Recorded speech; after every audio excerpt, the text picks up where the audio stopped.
I'm going to Kansas City, here it comes.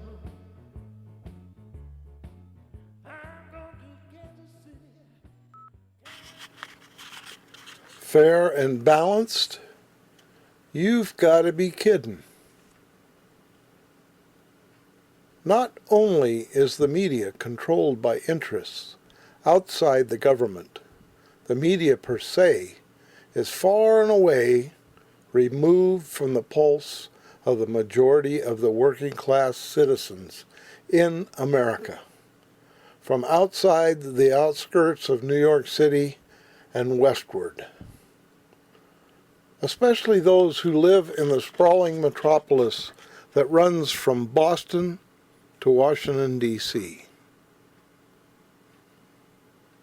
Now, I stopped watching ABC, CBS, NBC years ago, and with the exception of when Glenn Beck had the good old days on CNN, I have never watched CNN since.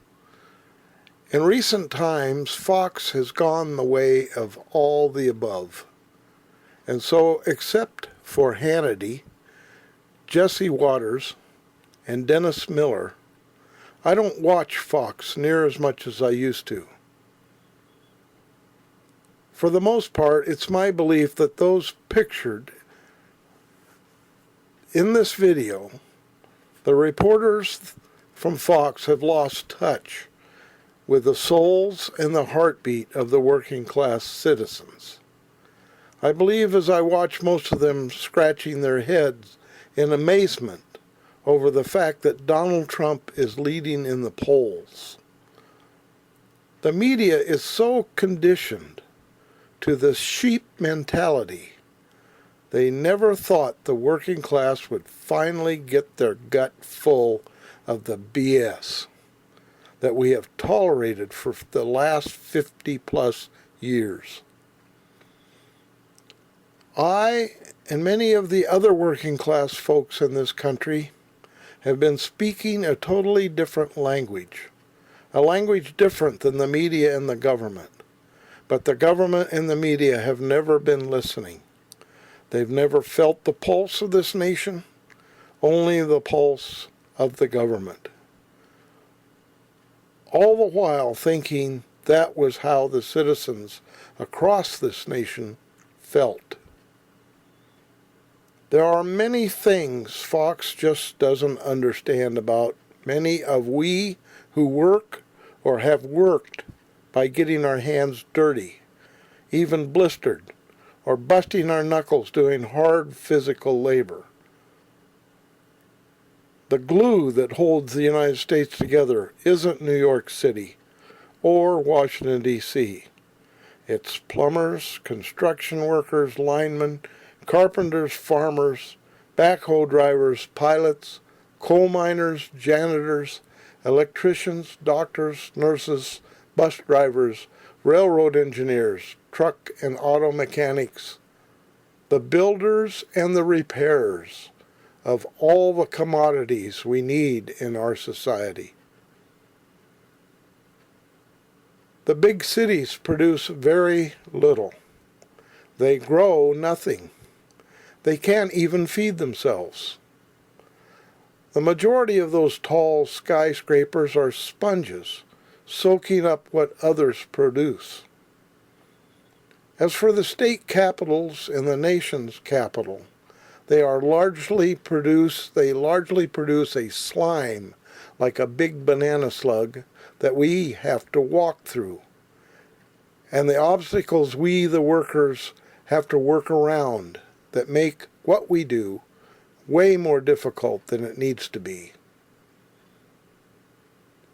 They pass laws only to justify the jobs they do, to try and fool us into believing that we really need them.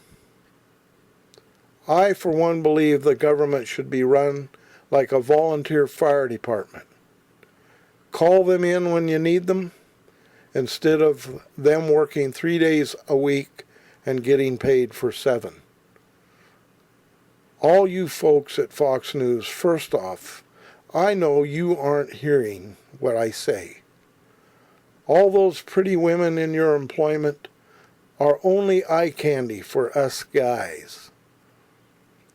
They, for the most part, are reading teleprompters just like Obama does. Believe me, I worked in a TV station. They are more concerned about chipping one of their paste-on nails and a lipstick smear than getting into the meat and potatoes of a story. I watched how Megyn Kelly went after Donald Trump in that first debate. She wasn't interested in getting Trump to enlighten the American public as to what he stood for. She was following orders of assassination from higher-ups because they want him gone. Fox News and many non-citizens want Trump gone. They are so used to sleeping in a corrupt bed that is laden with leftover cracker crumbs, so used to putting up with the discomfort that they believe a bed is supposed to have cracker crumbs in it. So they are afraid to change the sheets. Obama promised change, but Obama neglected to inform the working class which direction he was going to make the changes go. So here we are. Obama has created a 40+% unemployment and food stamp program coupled with a huge increase in people on welfare. Many of those on the dole who don't need to be know that if Trump gets elected, there's a good chance that America will move closer to going back to a you don't work, you don't eat way of living. The lazy ones don't want any part of that program. Just like Obama, Fox has a puppeteer pulling their strings. Fox has an agenda, and fair and balanced isn't part of the equation. They got some crazy little women there, and I'm gonna get one. They got some crazy little